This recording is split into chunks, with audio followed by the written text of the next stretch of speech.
என்னுடைய பொண்ணு 10 years old. அவங்க குளிச்சுட்ருக்குறாங்க. அப்போ குளிச்சுட்ருக்கும்போது நாங்கள் மற்ற இன்னொரு பொண்ணும் பையனும் வெளியே இருக்கோம். அந்த குளிச்சுட்ருக்கும்போது ஒரு டம்முன்னு காலை வந்து நம்ம அப்படியே தட்டின அப்படி சத்தம், அந்த சத்தம் எனக்கு அந்த மாதிரியான அந்த ஸ்டாம்பிங், அந்த காலை வச்சுக்கோ நம்ம வேகமாக அப்படியே அடிக்கிறது தரையில்.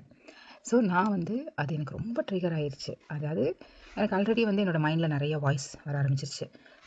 என்ன இது வரைக்கும் நல்லா தானே எல்லாமே போயிட்டு இருந்தது, இவளுக்கு என்ன பிரச்சனை, எதுக்கு இந்த மாதிரி பண்ணுறா, எதுக்கு அந்த மாதிரி ஏதோ சம்திங் கோபத்தில் பண்ணுறாங்கிறது எனக்கு தெரியுது. ஆனால் என்னோடய மைண்ட் எல்லாம் நிறைய ஸ்டோரி சொல்லுது, இட் இஸ் பேட் அப்படின்னு சொல்லுது. அப்போ உடனே அந்த ஒரு கோபத்திலே நானும் உள்ளே வரேன். வந்துட்டு அடுத்த செகண்டு வாய் என்ன எதுலாம் நான் ஏன் என்ன பிரச்சனை உனக்கு, ஏன் இந்த மாதிரி பண்ணி தொலைகிற, உனக்கு என்ன அப்படின்னு ஒரு 2-3 சென்டென்ஸ் சொல்லிட்டேன், திட்டேன்.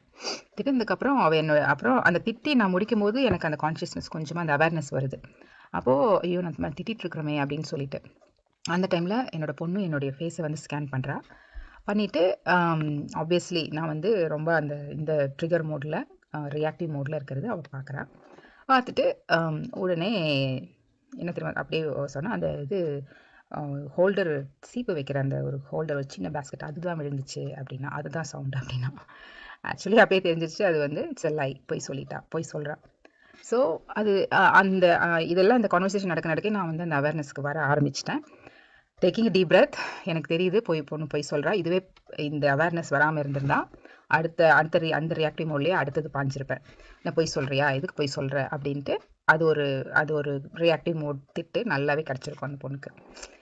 ஆனால் இப்போ நான் என்ன பண்ணேன், அவேர்னஸ் வந்துருச்சு, டேக்கனாக டீப் ப்ரீத் எடுத்துட்டு, ஏன்னா குழந்தைங்க பொய் சொல்கிறது வந்து இட்ஸ் நாட் அவங்க நமக்கு எதிராக சொல்லணும்னு நினச்செல்லாம் சொல்கிறது இல்லை. அவங்க அந்த சேஃப்டி, அவங்கள வந்து அவங்க காப்பாற்றிக்கணும். அந்த சேஃபாக ஃபீல் பண்ணணும்னா வேறு வழியில் இதில் தப்பிக்கணும்னா அது சேஃப் இல்லாத சூழ்நிலையில் இருக்காங்க. ஸோ சேஃப்டிக்காக தான் அந்த பொய் சொல்கிறாங்க அப்படிங்கிறது எனக்கு புரிஞ்சுக்க முடிஞ்சது. அப்போ அதோட அப்புறம் நான் வந்துட்டு உடனே இந்த ப்ராசஸிங் நடக்க டீப் ப்ரீதிங் பண்ணி நான் எனக்கு அந்த பேராசிம்பத்தட்டிக் ஆக்டிவேட் ஆகுது. பேராசிம்பத்தட்டிக் நர்வஸ் சிஸ்டம் வந்து நம்மளை ரெகுலேட் பண்ணும், நம்ம நரம்பை வந்து ரெகுலேட் பண்ணி உணர்ச்சிகளை காம் டவுன் பண்ணும்.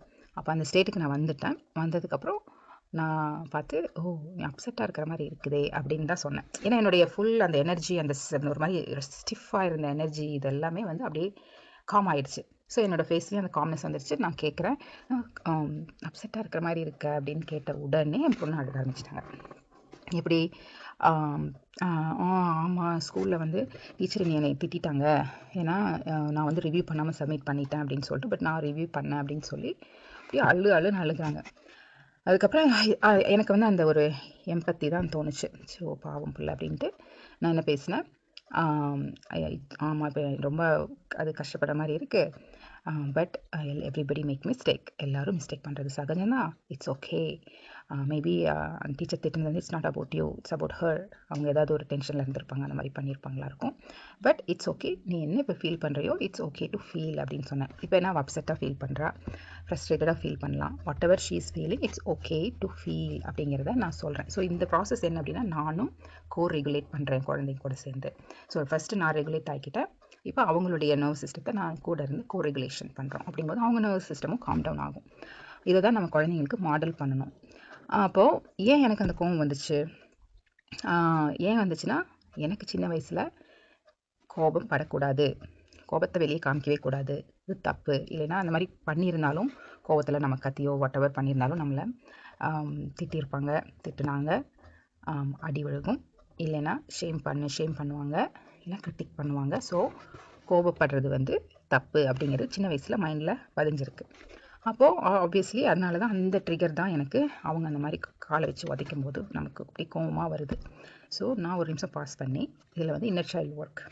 So I took care of my inner child அப்படின்னா என்ன அர்த்தம் அப்படின்னா, அந்த சின்ன வயசில் எனக்கு அந்த ஸ்பேஸ் கிடைக்கல. கோபப்படலாம், it's okay to feel angry, ஆனால் ரியாக்டிவ் பண்ணக்கூடாது. எனக்கு மாடல் பண்ணல யாரும். அதாவது நம்ம வீட்டில் எப்படின்னா, ஒன்றா கோவப்படக்கூடாது, ஆனால் அதை வந்து கோபம் அவங்களும் படுவாங்க, ரியாக்டிவ் ஃபேஸ்லேயும் நம்ம பேரண்ட்ஸ் இருப்பாங்க. அப்போ அவங்கள பார்த்தா நம்மளும் லேர்ன் பண்ணியிருப்போம்னு வச்சுக்கோங்களேன். So that is the generational பேட்டர்னை நான் இப்போ பிரேக் பண்ணுறேன். எப்படின்னா, I am modelling to my child.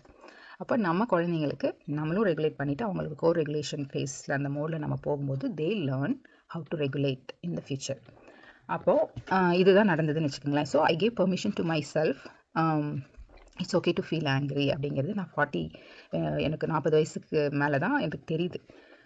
இதெல்லாம் ஓகே, இந்த ஃபீலிங்ஸ், இதை பற்றி இந்த சைக்காலஜி, எப்படி நம்ம பிரெயின் ஒர்க் ஆகுது, எப்படி இது ரீவயர் பண்ணணும் அப்படிங்கிறதெல்லாம் இப்போ தான் லேர்ன் பண்ணுறதுனால நம்ம அதை இந்த பேரண்டிங்கில் நம்ம கொண்டு வரோம். இதுக்கு வந்து கான்ஷியஸ் பேரண்டிங். ஸோ நம்ம அவேர்னஸ்லேருந்து நம்மளுடைய ஒவ்வொரு அந்த செயலும் ரியாக்ஷனாக இல்லாமல் ரெஸ்பாண்டில் இருந்து பண்ணுறோம். ஸோ இதுதான் நடந்தது அன்றைக்கி. அப்புறம் நானும் கூட இருந்துட்டு ஐம் ஸோ கிளாட்னு என் பொண்ணுக்கிட்ட சொல்லலாம். ஓகே, ஐம் ஸோ கிளாட் உன்னுடைய கோபத்தை வந்து நீ ஒரு விதத்தில் வெளிப்படுத்துகிற. ஏன்னா அவள் யாரையும் ஹர்ட் பண்ணல. அவள் வந்து ஸ்டாம்பிங் பண்ணுறது இட்ஸ் ஓகே. பில்லோ பஞ்ச் பண்ணுறது, இல்லை ஏரை பஞ்ச் பண்ணுறது, இதெல்லாம் தான் நம்ம கோபத்தை வெளிப்படுத்துகிற ஒரு நல்ல ஒரு healthy way. So I appreciated her. அதுக்கப்புறம் இன்னொன்று நான் ஆட் பண்ணேன், சரி வா நம்ம 2 பேரும் டீப் ப்ரீத் பண்ணலாம் அப்படின்னு சொல்லிட்டு அங்கே நின்றுட்டு டீப் ப்ரீத் பண்ணேன். அப்போ நான் பண்ணும்போது என் பொண்ணும் என் கூட ஃபாலோ பண்ணுறாங்க. So I'm also teaching. It's கோவம் வரும்போது இதெல்லாம் நம்ம இந்த டெக்னிக்ஸை யூஸ் பண்ணலாம். அப்படிங்கும்போது நம்ம நர்வஸ் சிஸ்டம் ரெகுலேட் ஆகும் அப்படின்னும் சொல்லி கொடுக்குறோம். So she did few breaths. அதுக்கப்புறம் சரி ஓகே தங்கம், இதை ஹெல்ப் பண்ணால் நம்ம கூப்பிடுங்க அப்படின்னு சொல்லிட்டு நான் வந்துட்டேன். அதுக்கப்புறம் எனக்கு கேட்குது, அவள் பாட்டு பாடிட்டு கண்டினியூ பண்ணுறா குளிக்கிறத. ஸோ இதுதான் கான்ஷியஸ் பேரண்டிங். அதாவது நம்ம ரெகுலேட் பண்ணணும். ஃபஸ்ட்டு நம்மளை நம்ம டேக் கேர் பண்ணும்போது தான் நம்மளால் நம்ம குழந்தைங்களுக்கு ஹெல்ப் பண்ண முடியுது. இல்லை அப்படின்னா நம்மளுடைய எல்லா ரியாக்ஷனும் அப்படியே நம்ம பாஸ் பண்ணுறோம். ஸோ அப்படியே over the period of time அவங்களும் எப்படி லேர்ன் பண்ணுவாங்க, ஏன்னா அவங்களுக்கு தெரியாது. ஸோ இந்த மாதிரி தான் அந்த சைக்கிள் கண்டினியூ ஆகுது. ஸோ இதை நீங்கள் பேரண்டிங்கில் அப்ளை பண்ணும்போது நம்ம ஜெனரேஷனல் பேட்டர்னை நம்ம பிரேக் பண்ணுறோம். இதுதான் அந்த example. So hope you like this video. உங்களுக்கு வந்து பேரண்டிங், கான்ஷியஸ் பேரண்டிங் பற்றி இன்னும் மோர் தெரியணும்னா நான் அப்பப்போ ஒர்க் ஷாப்ஸ் பண்ணிட்டு தான் இருக்கேன் பேரண்ட்ஸ்க்கு.